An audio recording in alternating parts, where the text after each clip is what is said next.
Hey, welcome to Dollar Views. I'm Brian Gillis. And I'm Stephen Maltmanex. We're just a couple of Long Beach State film grads with a lifelong passion for cinema trying to put our money where our mouths are. And we decided to make our BAs mean something by offering our spoiler-free take on the latest film releases. Plus, any other media we've ingested over the past week. Whether that's the latest buzzworthy show, An album that's been on constant rotation, that indie darling no one can shut up about, a cute romantic comedy, or the latest Michael Bay masterpiece. we go over it all. $1 at a time.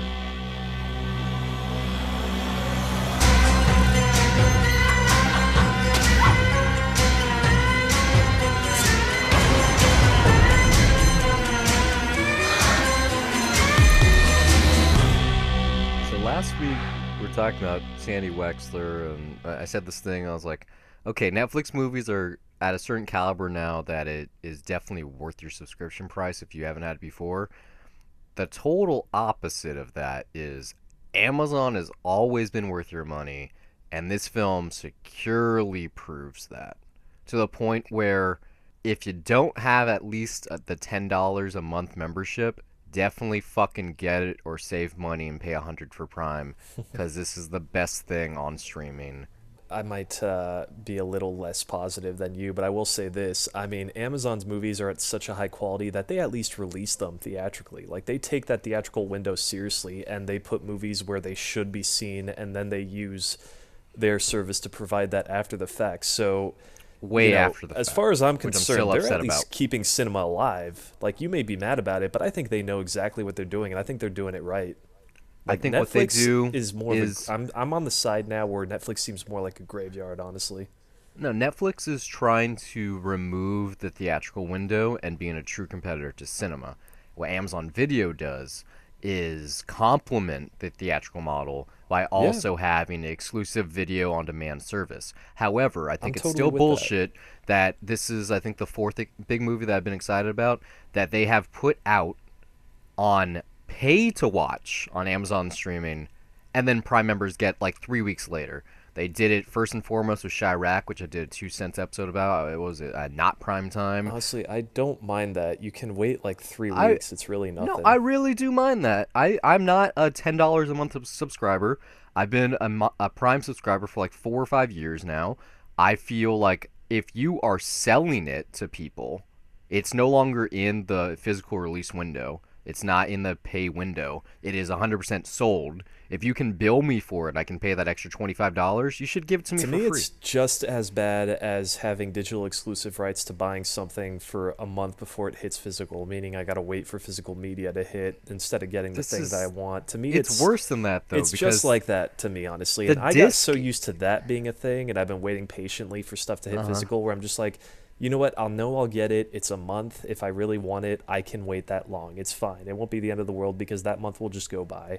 So I'm accepting of that. I like that they at least have the theatrical window and that they're at least showing this in the theater. I'm bummed that I couldn't see this in the theater, to be honest, because it's beautiful. I mean, it's Park Chan-wook, like all his movies. I want to kind of go broad and say South Korea in general, like all the stuff that I've seen pretty much ever kicks ass in a certain way, but Park Chan-wook, like, every time he films something, it feels perfectly woven. Like, even the simplest, most basic story, kind of like this, is just told in a way that really just surpasses that. I don't know. I mean, I don't exactly have a list. You've only seen Old Boy, right? No. That's not what I was going to say. I'd say I was only seeing a couple of South Korean filmmakers, Wook-park or Park Chan-wook, Kim Ki-duk. Yeah, Bong Joon-ho is probably my favorite one. Yeah, I've only seen 1 or 2 of his films. Like, I'm still not... Like, I haven't seen, like, any Korean horror or anything. Well, I guess Train to Busan. Train to Busan, but that's also an action film, and it's awesome. Yeah. So I still, my exposure is very limited. But when I was on IMDb and I was looking up these actors, and most of them, like, this is their first big hit internationally, especially. It's like, I want to see her again. I want to see him again. I definitely want to see her again. And maybe I will. Maybe I'll, like, do...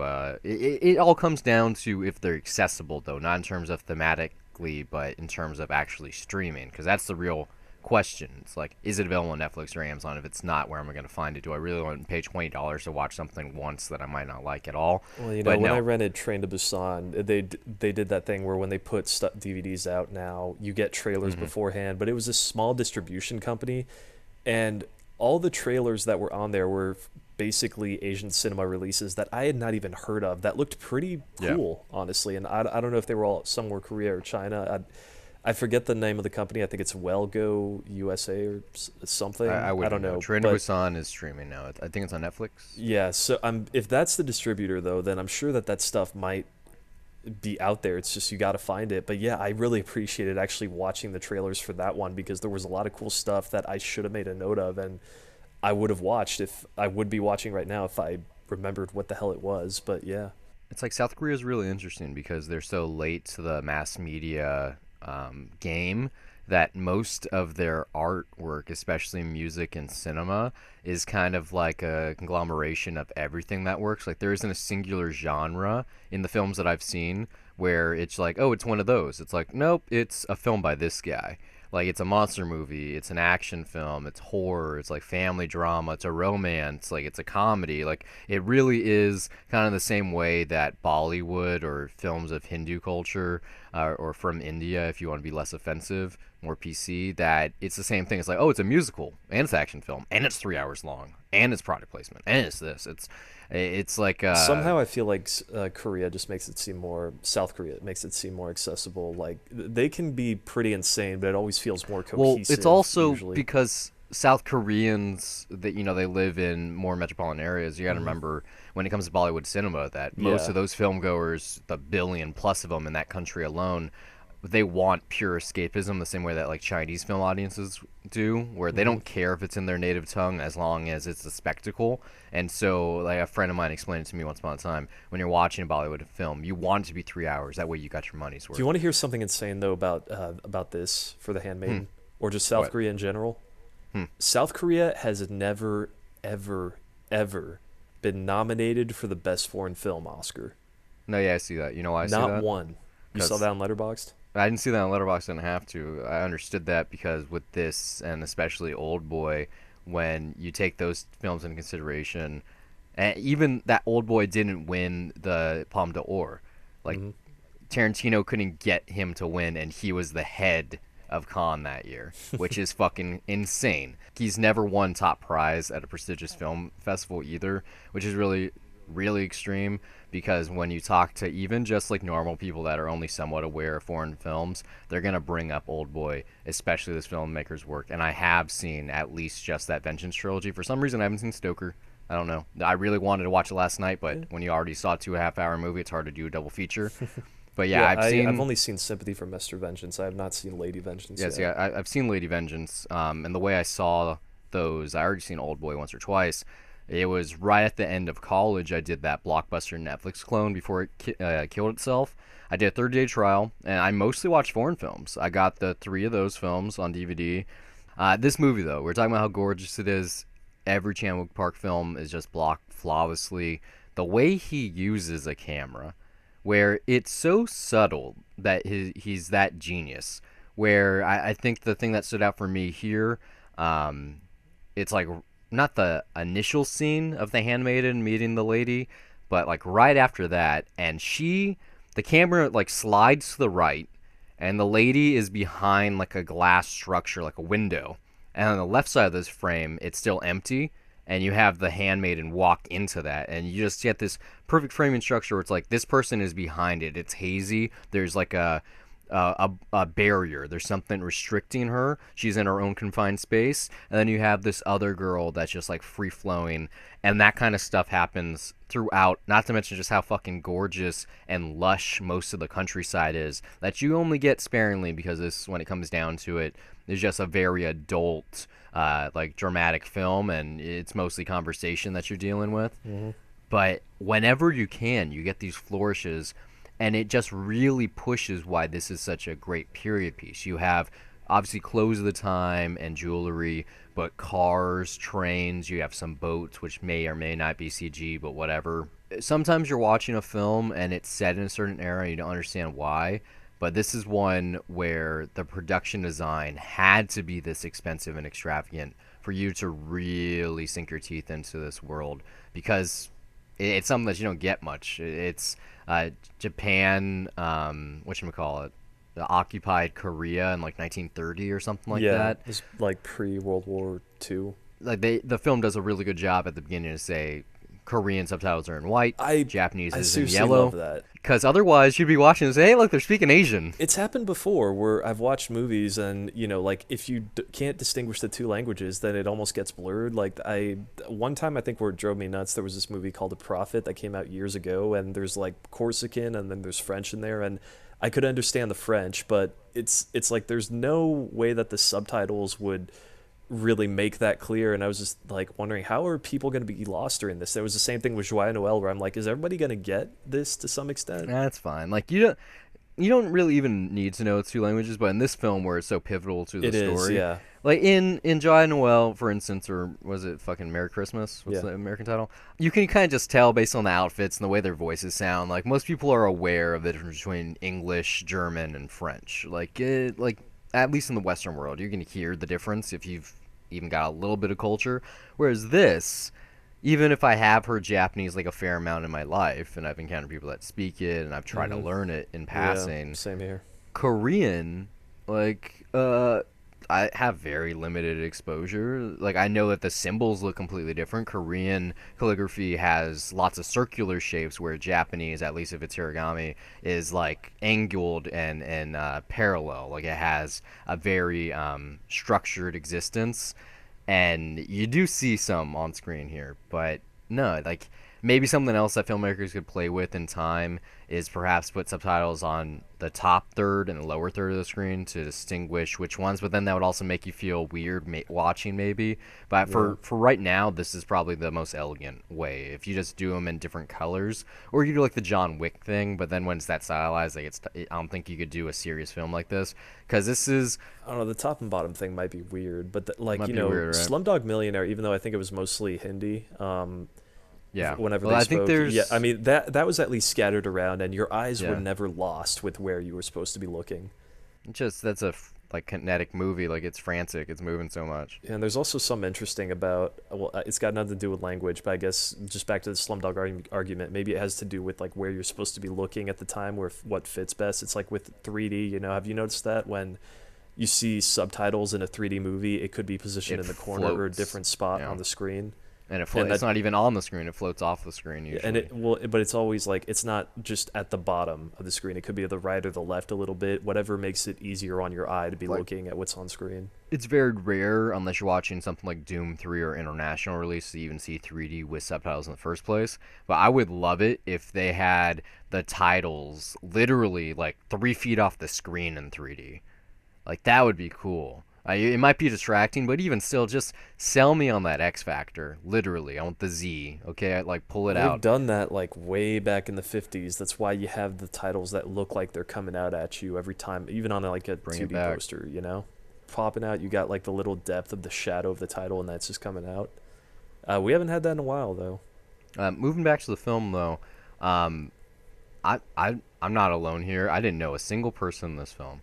And most of them are just rising stars too in South Korea. It's not Hmm. old hat. Let me use some people that I've already worked with. Most of them are brand new. Like the Handmaiden, they had something like 1,500 different people apply for the role, and when they landed on who they did, Jairi Kim, I believe it is, they cast her like in 10 minutes. Like it was an immediate reaction. Like there's like some funny behind the scenes stuff going on here. But this is like the quintessential NC-17 film. This is You think like it's that like extreme? I mean, not that it's that extreme, but here, let me explain that. If you were in a movie theater and there was hmm a 12-year-old, I don't care how mature they are. I do not want to be watching this with you. There's no way they would have reacted in a way that would have been coy or respectful. They would have been laughing or giggling or asking questions or making a ruckus. This is the NC-17 isn't you're not allowed to see it because you're a fucking child. It's respect the art. You are not old enough or mature enough. You have not lived hmm enough to be able to watch this with us. You are a subcategory based of on human. one scene, Not absolutely. one scene, lots of scenes. I would say like 4 or 5 different scenes here. I would not watch this with my kid. Yeah, I mean, as far as explicit content, yeah, one scene, but then a lot of other stuff that's more about the The whole context of what's happening. the I'm just whole like, no, of film is course, explicit. I wouldn't take a kid to see that though, like just because of the content Like itself. Showgirls is NC-17. Oh fuck that. Yeah, I'll show that to my 8-year-old nephew. No problem. Really? That's a fun movie. It's like over the top sex that he's probably gonna see way worse in VR by that point in time. Okay, like that's not gonna be an issue. Like I mean, there's honestly, I'm not even. You're gonna say that. Was this not over the top to you at certain points? Because I was no. This laughing a is little bit. This well, got. I mean, this movie is oddly funny. like There I is said, no denying that. every Korean film is a lot of things, It and has a very Chan-wook Park strange does sense of humor. yeah, very dark humor. Like it's hard not to laugh at the imprisonment stuff in Old Boy, like when he's pulling out the guy's teeth. Like enough things in that film, you're laughing. I did not laugh much here, at least not in the first part. In the first third of the film, I was along for the No, no. The ride. first third is a pure setup, but then that Yeah, second part, yeah, you they have can't different. like it's dramatic. I mean, situational irony, dramatic irony. Like it, yeah, you're on for the It's ride. just Like then you're you're totally getting part of more it. than you got before, and you're And just laugh. then, I mean, there's a lot of well, things going on. especially the third part though, when it goes like really bonkers, then it's intentionally funny. But it's still, this is a serious movie. The runtime proves that. You know, it's 2.5 hours. I think there's a director's cut which is like 20 minutes longer that I kind of wish I saw, because Roger Ebert has this like great quote where a good movie is never long enough, a short movie is never short enough. And I had such a good time here. This was kind of like binge watching a TV show. You get so much characterization, which is just unheard of in not only a film, but any kind of entertainment today that isn't like serialized. The fact that this is only 2.5 hours and there's like what, like five real characters is Hmm. pretty crazy, and that this was an international hit, that this made a ton of money, that a lot of people saw it at least in its limited way, and hopefully a ton more people will, because Old Boy Once Upon a Time was on Amazon Instant Prime. So that fan base is there. There's a reason why Amazon Studios wanted this one, It and also used to be I on Netflix. I mean, it might be on that was a Hulu now for all I know. way long time And they ago. had a dub track too at the time. Yeah, Yeah. yeah. But yeah, I mean, of course it'll come back at some point. I mean, yeah, this movie, I do. I guess I can see that. Like, sadly, I did kind of, my viewing was sort of spaced like a TV show because, the sad thing is like I've been so busy lately that I had to pause it on 4 different occasions. Like I watched two Why parts four? completely You on could, their own. yeah. See, that's okay, No, it's but it's a matter it's a matter of scheduling and not sleeping. And I watched the first part on its own, then I had to split the second part in two, and then the I third part, can't which was even easy because it's just a half an hour. So I I did can't not. even imagine splitting the second part in two. Like the first one in half, sure, but the second one and the third one are so quick and concise, and they play off of what everything else is going on in the The film. third one just kind of wraps everything up, and I don't really have issue with it. But then when I get to the third part, that's where it kind of just ends, and I'm like, yeah, it wraps up, and I don't take issue with how it wrapped up. But this is where I realize, like, you know what? I'm more interested in the structure of this, of how it's being told, of how it's playing with perspective, of how you're seeing different things from different angles, and how characters see things, and it really fleshes that out. But then that's the best thing that I got, because at the end, then I feel like it kind of just ends, and it doesn't have that resonance to me that something like Old Boy did, where for me the ending of Old Boy really just sticks with you. And this, it's just like, okay, and it's a the end. It's not They're something I different take kinds issue of with. movies. I think that's all it is. Like Old Boy is a very personal revenge story, and then this is, for the most part, This is a by the really well numbers. made film that's a It's a pretty by the standard numbers. story. Yeah, Yeah, and it's a that's where I'm con like, man story. and that's where I'm like, I really, it's so well made, but then at the same time, like, because it's so good, and just how Chan-wook Park puts it together, it's like I feel like a little unfulfilled there, just because it almost feels like it kind of just ends and it wraps up, and it's not in a bad way, but Well, in the then film's the journey offense, becomes a little bit too easy for me. in the film's offense, you didn't watch it the way that the filmmaker intended or the studio. You Yeah, had sadly. time in between acts to think things through and piece it together in your brain, which really probably was a bad thing, if I can be honest, because I was swept away by this film. I truly loved the characters. I was not brain fucked or anything by the film or its setup or its premise, but I loved being able to get different perspectives on a similar scene, which isn't something that I've never experienced before, but is pretty rare, even from this filmmaker. And for you to be privy to these different kinds of moments more times, or better yet, to get like a coda to see even more of a scene that you thought was over, the way it kind of reads like I'm not a fan of the Song of Fire and Ice books, but Game of Thrones, the actual novelizations, Hmm. like they have the same kind of thing where you get it from one point of view, a little bit later you'll get it from someone else's, and they'll counter, like it's the unreliable narrator type thing. And it's similar here where you almost feel like you're being conned, just like the characters are trying to con each other. Like you are their whatchamacallit, the fence, like you're the one that is being picked on. I was See, that's listening like to her. no, I was, sorry. Well, it's just you did say something of like, yeah, you did enjoy how this was structured, and that you don't really experience that of how you're seeing things from different perspectives. But for me, I guess it's one of the things that for me made this a fun ride, but it wasn't something that surprised me. Vertigo did this, and that yeah, blew me other away films have then. done And it, but yeah, and I that's where I'm like in just kind of like, terms yeah, when I of see it, I'm like, cool. Like I do like that structure, but then as far as story, it doesn't. Vertigo is something where that did make an impression on me. Maybe because I've seen it several times, and like even though I'm I'm looking at my DVD shelf right now. I don't think I have one film that's structured in this way. You typically speaking only get one protagonist, and you very rarely get into the mind of another character. For a film like this, where you do, at least for the first hour or so, get really invested in this character and what she's doing and why, and with the backstory, you get little flashbacks here or there, like the comical little like asides, like, oh, I'm the best this, I'm the best that. Let me mhm. teach you these things, and then you're like, oh wait, you weren't teaching her anything. She was teaching you shit. But I just love the world making and how it's all kind of connected by this just beautiful score. It's like, you mentioned how no South Korean film has ever been nominated for an Oscar. Maybe, Production design, seriously, at but least not that. even like production design, sure. But Give in the it same way, that. it's like, how I'm didn't just I'm Crimson saying Peak like give get it something nominated? too. And that was actually a Hollywood film. The score for me here was the big takeaway. Like I was listening to our Suicide Squad episode last night when I was doing some stuff preparing to watch the movie, and we That's an odd talked. choice. Well, whatever. We talked for. I was like, I edited our whole YouTube page, and that film kind of started that editing process. It took like Uh, an hour.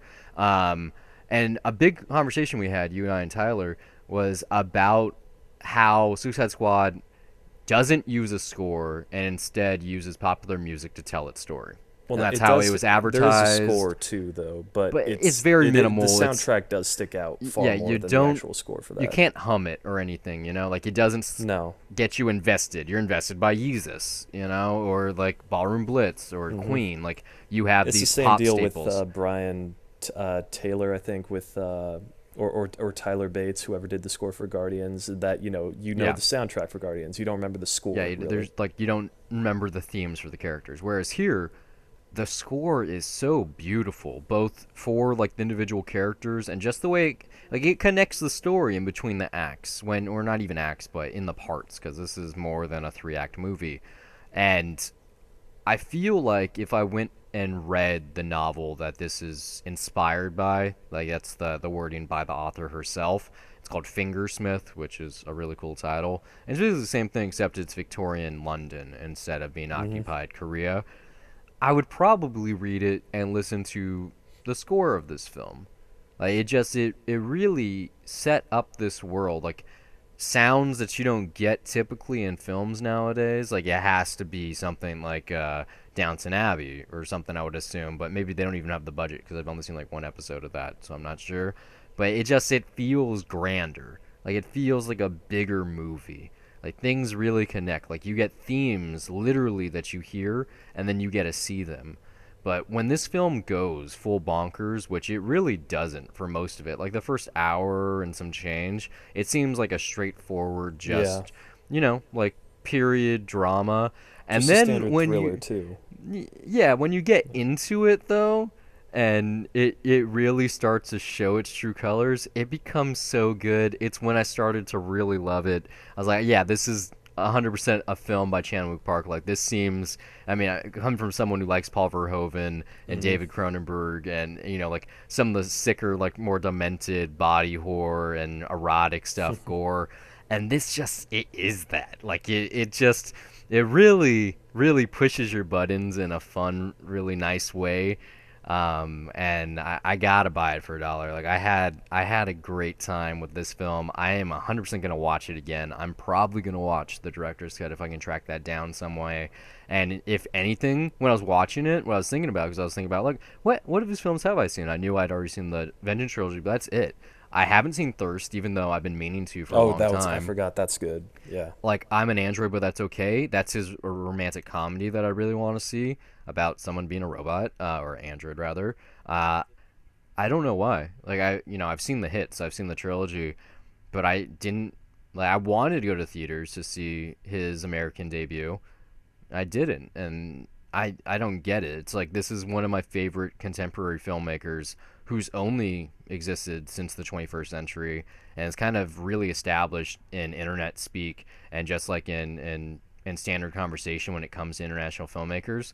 And yet Hmm. I have pretty limited exposure, which is silly given with both this show and Debts of Cinema. Like I have more than enough excuse to actually do those things. That's what's excited. You still have time to discover a lot of his stuff. Perhaps. So Yeah. it's not necessarily that I have time to discover it. It's just to really figure out what it is because I know what all the projects are. I've seen in screenshots or I've seen trailers or I'm familiar with the cast. Like I said, Thirst.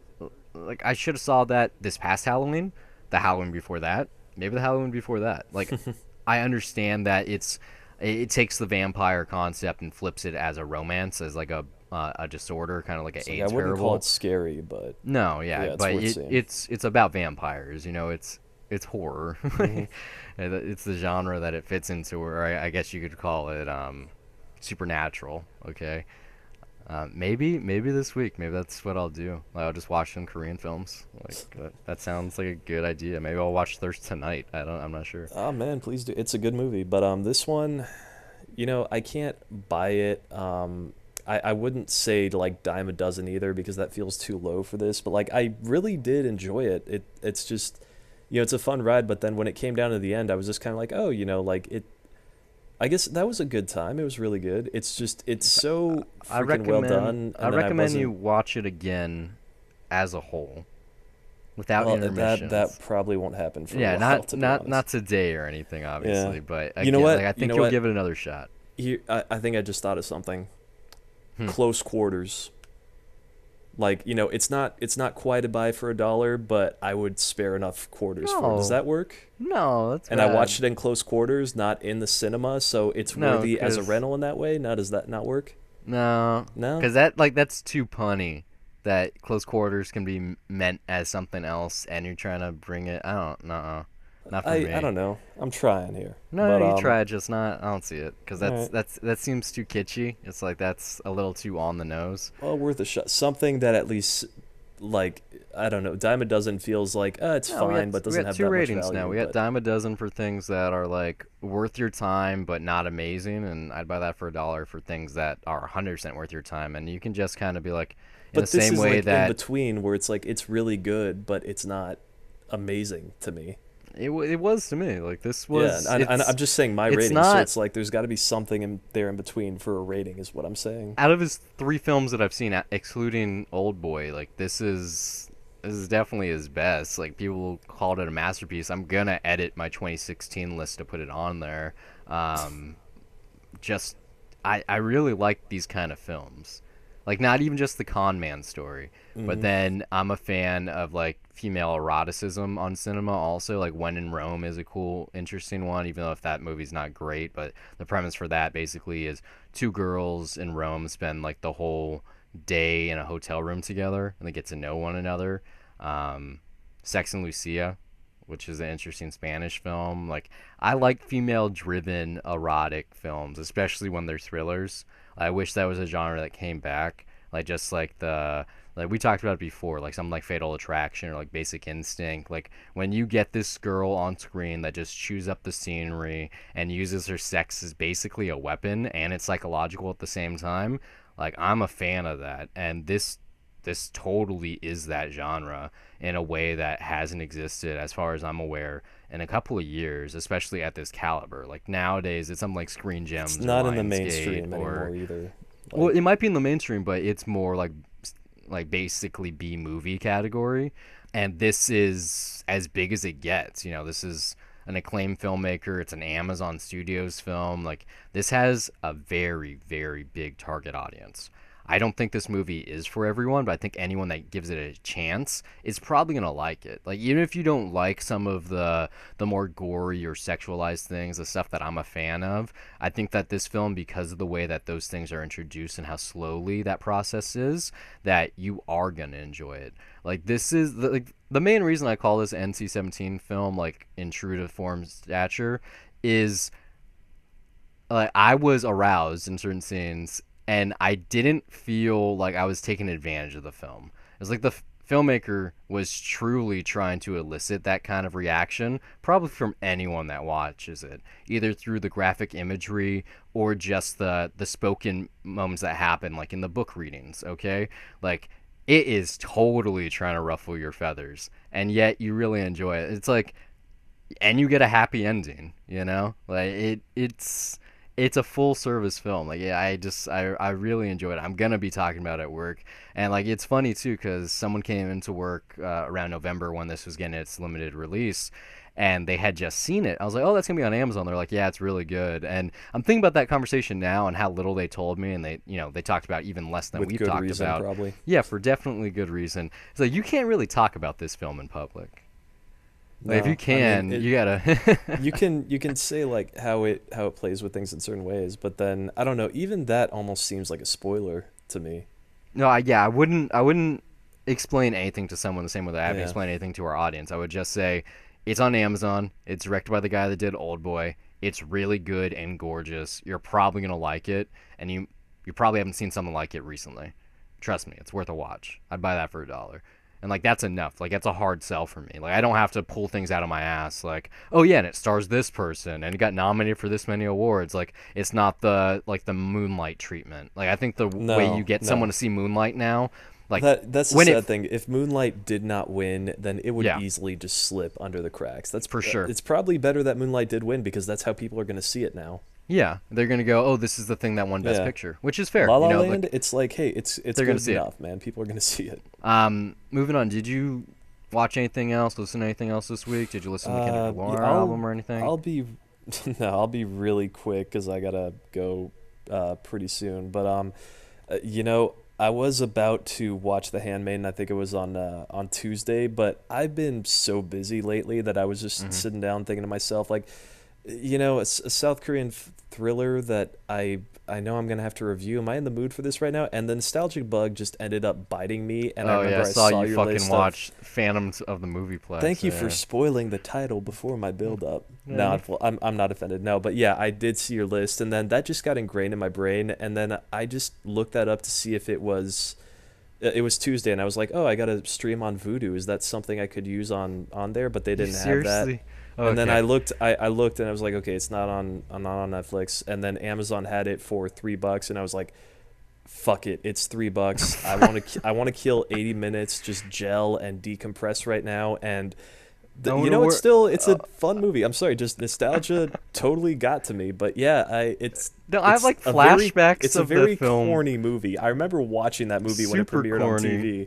But yeah, man, it's still Isn't fun. there? Isn't one of the main characters like a magician and he does magic tricks just like randomly, or am I thinking of a different movie? You're thinking of a different movie. Okay, because there's so many. Oh, I'm thinking of the Disney original movie where like they go to basically the magic castle and like Are you thinking of Halloween Town or? no, no, no, no. Like this is like magic in like like I'm a sleight of hand artist type of way, and basically they go to the magic castle, like the L.A. location, and I think someone dies or something, and like throughout you have several kids, or like there's a magic competition and someone died, or it's a mystery. I don't know. That one's good, but yeah, Phantom of the Megaplex. I saw it like one time, maybe all the way through, and it's 100% Phantom of the Opera, but in a movie theater instead of opera house. It's And really corny and really cheesy, but it's a still kinda musical fun, too, man. right? I'm not gonna lie. I Is it a mean, musical or no? No, no, No. no. It's Like I just it's like 80 minutes long. it's I like forgot that Mickey Rooney was in this thing. By the someone way. explain how the ushers are like 12 years old. I don't know. Like They're all supposed to be like 17-year-olds or but they're whatnot. not. Like, They're like 13. Like they're no, so some of fucking them might young. look like they're 20. It's there's some people that are probably like I don't know 30 or 40 now. Since this was made, God, this came out almost 20 years ago. That's insane. But yeah, I mean, Phantom of the Megaplex. I'm not gonna tell anybody to see it, but hey, if you got nostalgia, it's like what? It's not bad actually. It's pretty fun. I'd say it's pretty good for what it is. Don't remember. Like Halloween Town is good. I've seen that countless times. Halloween Town 2 and 3, no, those aren't good. Um, most of those Disney original movies that I've seen, especially because my knowledge of them basically runs from like 97 to 2000, 2001.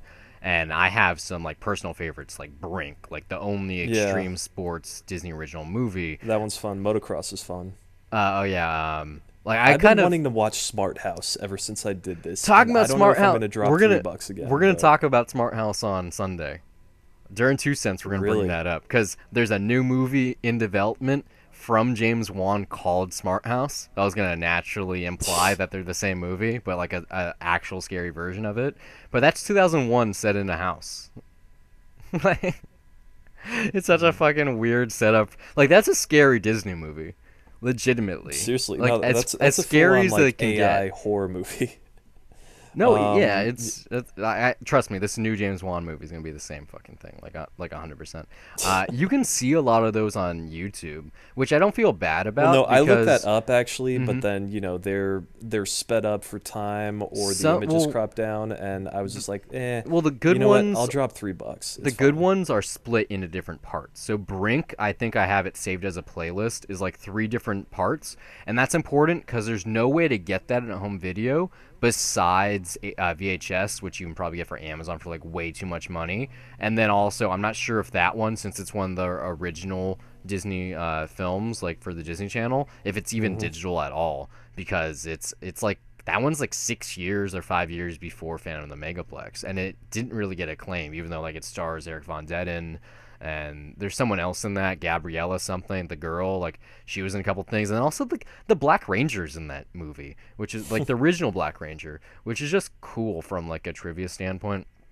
Anyway, I did something this week. I played the video game Deformers, which technically at the time of recording, also when it's published, it'll be out. But I basically got early access, and this game is kind of cool. I've been excited about it for several months. I've known about it for like 6 or 7, like over half a year.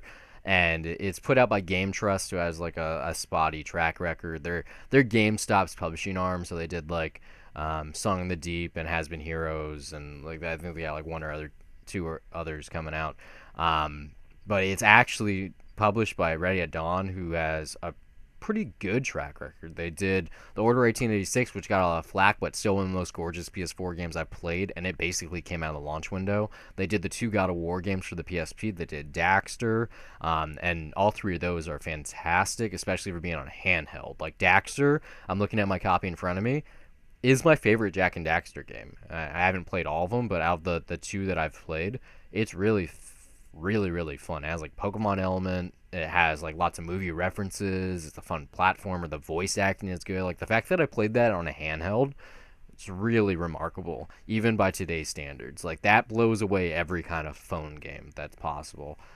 Really good. And so this is like a weird, like definitely aimed for kids, like the cute factor arena brawler. Like it's online only. There's only 3 game modes. There's deathmatch, team deathmatch, and thornball. So to run through those deathmatches, everyone against each other. You can run from 1-on-1 all the way up to 8 players. Team deathmatch is split in teams, same mode though, so 1-on-1 up to 4-on-4. And then Thornball is the game's kind of version of Rocket League, and it has the potential to be the breakthrough hit for the game, and also it at the time of recording is also a piece of shit, because just the matchmaking is really broken. So I've had 4-on-4 matches just which aren't fun. And that's even true for Rocket League. It's called Chaos Mode there, where that's just too much going on. It's literally chaos. Like the good match that I found for Formball is 3-on-3, or even better than that, 2-on-2. I played a couple of twos that were really fun. The first of which I actually got footage of, and I'm gonna put on YouTube a little bit later. It started off 2-on-2. We're playing. My teammate left, and we were only down like 1 point. I went on to score 5 in a row, and I beat the other guys 7-3 or something by myself. And like I'm talking shit because they try to like shoot me. Okay, so like for full explanation to fully understand this game, you're a deformer, which is hard to explain. Like you're basically a squishy ball, and you have lots of different things you can do. You can jump, you can launch yourself at someone, you can shoot, like, and you can shoot different kinds of ways. Like some of them shoot like a pistol, like a SMG. Some of them shoot like a shotgun, like they have scatter shot. And then it gets even weirder. You can like defend by getting big and turn into a cube. You can pick things up, including your enemies or teammates, and then you can also like I don't know, like it's very very quick. Like it's definitely targeted at all age groups, but most importantly, like I'd say like the 12 to 14 range. Like it really pushes its cute factor. You can be like a deformed pug, you can be a cat, a hamburger, a stack of pancakes. Like there's lots and lots of choices. You can put on glasses and hats and backpacks and all kinds of things. The only problem right now is that the game costs $30, 40 if you want like a collector's edition, and it's essentially pay to play. Like you do have a cost of entry, but you only get online, and unless you want to really really grind, like I probably played like 3 hours yesterday, 4 hours, and most of which I did on twitch.tv/CSTRIFE991. That's C Strife. I had some people in the chat, and like, so you can watch the broadcast recording of that. You can watch the archive footage. um like it's kind of weird. Like there's you get experience for doing things in game, which give you gold coins for your prestige, and then you get experience just for standard leveling up, which give you silver coins. So gold coins unlock actual forms that are sold at 5, 10, and $15 increments, or like coins, and then the silver coins are used for all the accessories, like the hats and the glasses and all that shit. And so there's even a way to convert your gold coins into silver coins, which has a pretty good exchange rate. Well, then you can outright buy gold coins, and there's something like five for what is it, like 10 for $5, like 20 for $10, and then like or something like that, or and then I think you get like 50 for $20. And for given how many forms there are, and most people are gonna want to get them all, I spent all 5 hours or whatever I played on 15 coins, and I only got one form for that. So I see people paying like that, but it doesn't change anything. It's just it's just whatchamacallit. It's aesthetic reasons.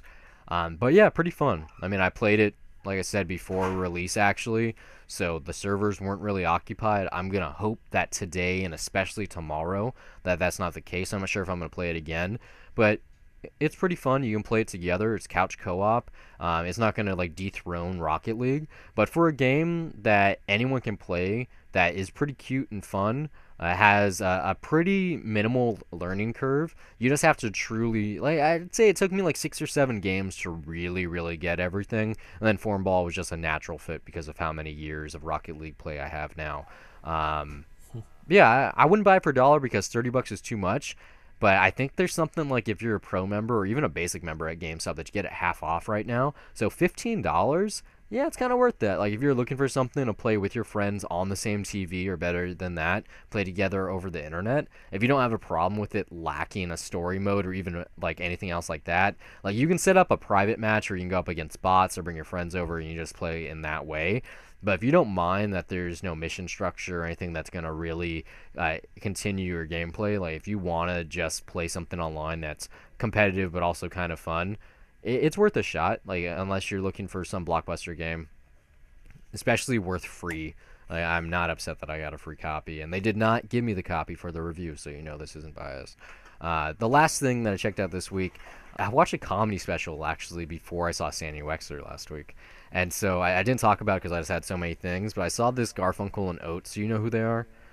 Uh, by name, yeah, but Yeah, so they're having a hard time they're a remembering. comedy music duo. It's Kate Micucci, who you've seen in several things, you just don't know the name, Okay, and wait, then it's yes, Ricky yes, no, no, no, Lawhone. no. I know what you're talking about. Yeah, Yeah, so that's on Vimeo, right? it might be like it's on. It was an IFC. It's several things. So they do stand up, but it's actually like a concert. Then they're both comedians that do their own like their own movies. So the reason you know Kate Micucci is She was because in Don't Think Twice and exactly, Scrubs and and like mm-hmm, some she's animated on stuff, a lot of stuff. a lot of animated stuff. Yeah, She's the new Velma Dinkley for the Scooby Doo that's currently going on. which makes sense. She's gonna be the new DuckTales reboot. She's in that. She does a ton of voice acting. She's actually in Sandy Wexler. She plays the nurse that is in one of the final shots. Yeah, yeah, Yeah. that's right. So I saw did I watch Sandy Wexler do the stand-up special or the other way around? I'm not sure. Anyway, I saw the show on IFC like a year ago. It's pretty fun. It's it's basically like little like you follow these characters and then they break into song and they do like musical numbers, but they're more like music videos, not actually like on the show.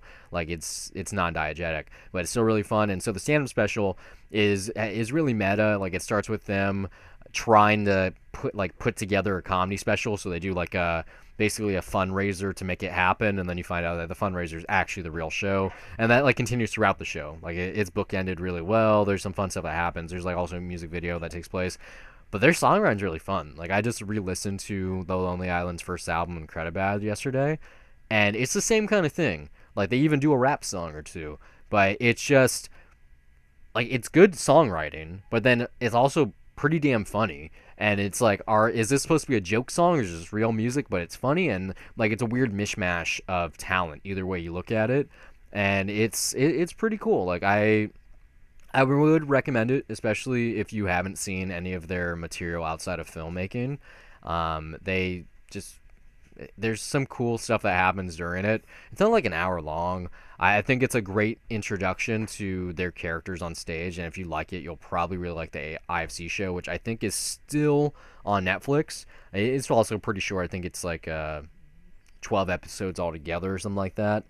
Something to look forward to though. Like they really underrated comics that currently only get a couple of roles here or there. I could see. Like, I don't know. I really like Kate Micucci. Like I could see her getting more films, especially since Mike Birbiglia gave her that role last year, and she also gets these things on the side. But I could see her being a leading lady into like something weird, kind of like in an obvious child type of way. Like maybe she gets Yeah. cast like that because she has like this structure where she seems like she's a 10-year-old girl, but then at the same time like she's also an interesting Can be lady. very serious. Yeah. So Yeah. I they already have a pretty big fan base, but if you've never checked them out, if you got Netflix, you got lots of things at your disposal.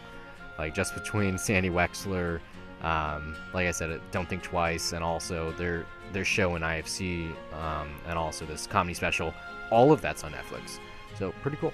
Thanks for listening. We hope it's been a pleasure.